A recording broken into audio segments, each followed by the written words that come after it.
zbatuese që kanë për detyrë me zbatu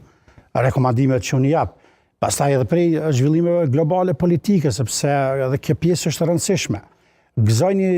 Besoj që ka një besueshmëri të lartë në institucionet ndërkombëtare. Shpeshherë di me që janë institucioni vetëm i Kosovës që është zoj qartë në mbrojtje të drejtave të njerëzit, pavarësisht problematikave që mund me sjell një mesazh i tillë i cili del nga avokati i popullit. Dhe ka dhe një autoritet tek institucionet e vendit, sepse për 25 vite është instalu një mendësi dhe është kriju një standard që avokati i popullit fuqinë vetë ka pikërisht e zoni, pikërisht e autoriteti moral, tek ndikimi publik që ka konstatimi i paanshëm dhe gjithmonë neutral në raport me problemet që i kanë qytetarët. Natyrisht ka veprime që edhe mu nuk më pëlqejnë fare në raport me punën që unë e bëj, po gjithmonë jam i matur, gjithmonë jam i kujdesshëm që edhe në veprimet që i marr kundër këtyre veprimeve që unë i konsideroj të padrejta, me qenë i balancum, me qenë i kujdesshëm, mos me i dëmtu shëndërtimin, mos me i dëmtu institucionet, sepse është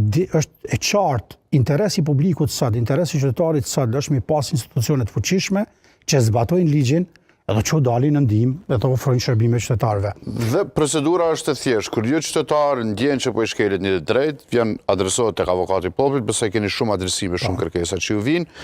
Ju me anë të opinionit i ndihmoni, në fakt është opinioni kualifikuar për gjykatën, por përtej kësaj, a ka raste ku lëshoni në ndërmjetësim, ku lëshoni në kërkim të përgjegjësisë? Po natyrisht që po, Kemi pas edhe raste ndërmjetësimit dhe puna jonë më e madhe është që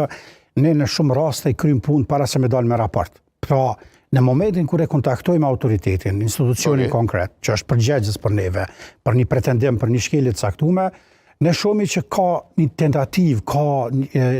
iniciativë për me përmirësu situatën, para se me dalë na me raport dhe me mbyllë rastin si diçka që ka përfunduar në favor të drejtës, favor të interesit të qytetarëve. Dhe këtë rol mundohemi me lujt në çdo rast, sepse nuk është ideja që avokati i popullit me prodhu raporte. Ideja është me e zgjidh problemet qytetarëve në përputhje me ligjin dhe në përputhje me standardet. Por natyrisht ka dhe raste kur autoritetet në veprimet e tyre vazhdojnë me shkelje dhe përkundër faktit se din që avokati i popullit po e hetan një rast, po ndërmerr veprimet caktuar dhe në këtë rast ne nxjerrëm raport me rekomandime. Në raport konstatojmë shkeljen, me rekomandim e urdhnojmë një farë mënyre urdhër moral, sepse nuk kemi fuqi ekzekutive, s'kemi jetë të dhunës në dorë me ekzekutuar atë vendim,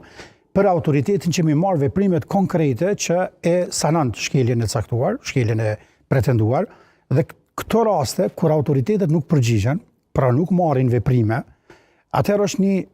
zinxhir i mekanizmave që i ka ndërtu kushtetuta dhe ligji që avokati i popullit mundet me ju drejtu. Për shembull, nëse një kryetar komune ose një ministër i një dikasteri të caktuar nuk e zbaton një rekomandim të avokatit të popullit,